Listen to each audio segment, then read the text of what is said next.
Hello everyone, this is Iris from MeritSun Power. Welcome to today's MeritSun Q&A channel. Today we will continue to answer the questions for our customers about the usage of Power series batteries. The first question is raised by Henry. His question is that define the voltage of the batteries will drop when his battery system is fully charged, even if there is no load connected or any other discharge behavior. He is wondering what this is all about. Well, this is directly related to the nature of the lithium batteries. After the charging is complete, the battery voltage will drop. This is quite normal behavior for the cells. The battery's voltage will rise while charging and start to fall when the charging current is removed. This is related to the combination of the factors and mainly due to the battery's internal resistance and the charging characteristic of the chemistry. The amount of the battery drop after the charging stopped will vary and it depends on the exact chemistry of the batteries, such as the charging series, the battery age and temperature, etc.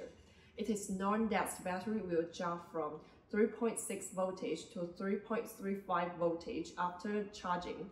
And this is the normal battery behavior, and it doesn't indicate that the battery is discharging or has insufficient capacity.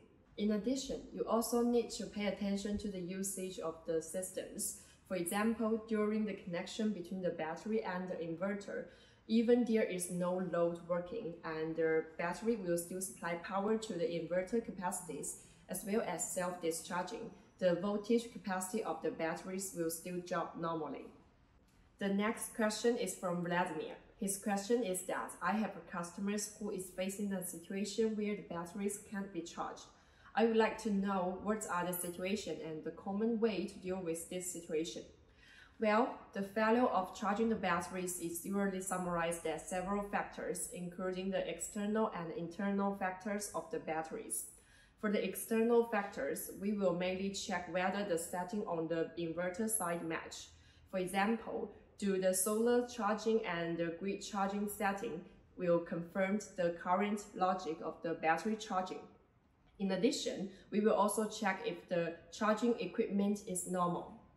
If it's normal, the reason why the battery can't be charged may be the problems on the BMS side, and then we will rule out if the BMS is faulty. And it may also be that the batteries is over-discharged and requires the activation before charging. Then the charging device will require the activation function, and such as the low voltage activation by the charger or the inverter that can activate batteries. No matter what kind of the problems you are facing, our professional engineer team will help you to deal with that. The third question comes from Smith. His question is that, in discussion with my friends, some people said that charging the batteries to 100% is correct, while others said that charging the batteries to 90% will help extend the service life. I want to know which one is right.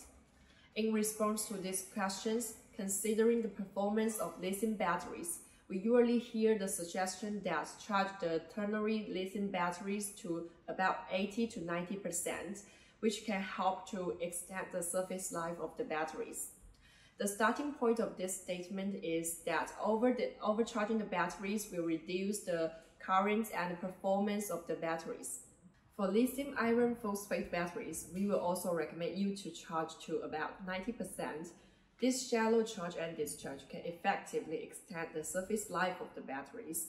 And at the same time, we will recommend you to carry out a fully charge and discharge regularly, for example, once a week, so that we can help the BMS to update the system chip. The next question is from Daniel. I want to know if my battery system can achieve 100% discharge. I am also concerned about the battery life. Is there anything I need to pay attention to when it comes to discharge? This is the question that will reveal the connection between depths of discharge and battery life. Firstly, for lithium batteries, it can support the discharge depths of 90 to 95%.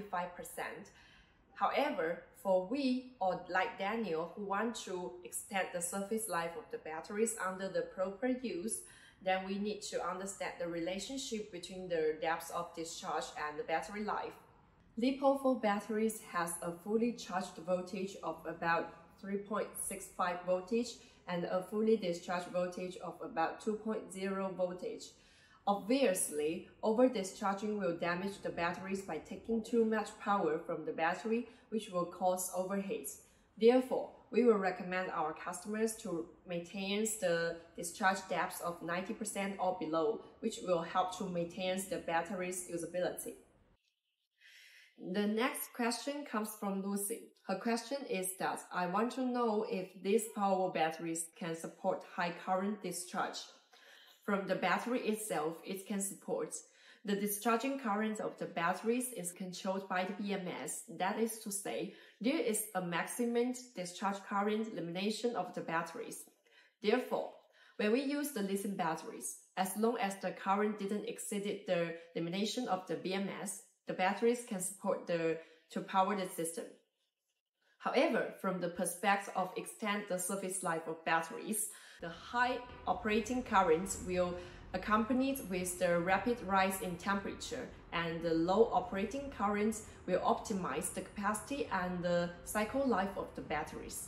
The final question is from Richard.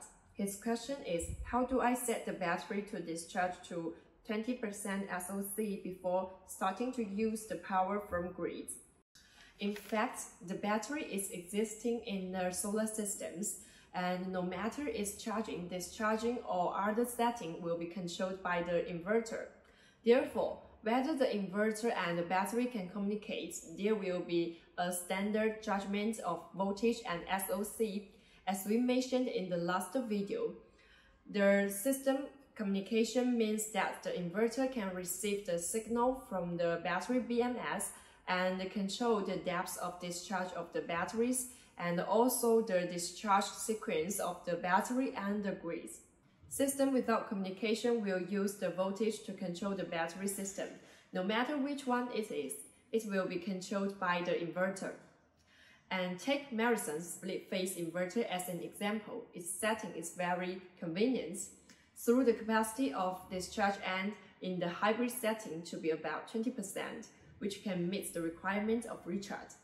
At the same time, if we choose the self-use mode, we can choose to use the battery and the solar before we use the grid to power the home load. Thank you for watching today's Q&A for Power Series batteries. If you have any questions, leave them in the comment area below. See you next time. Bye!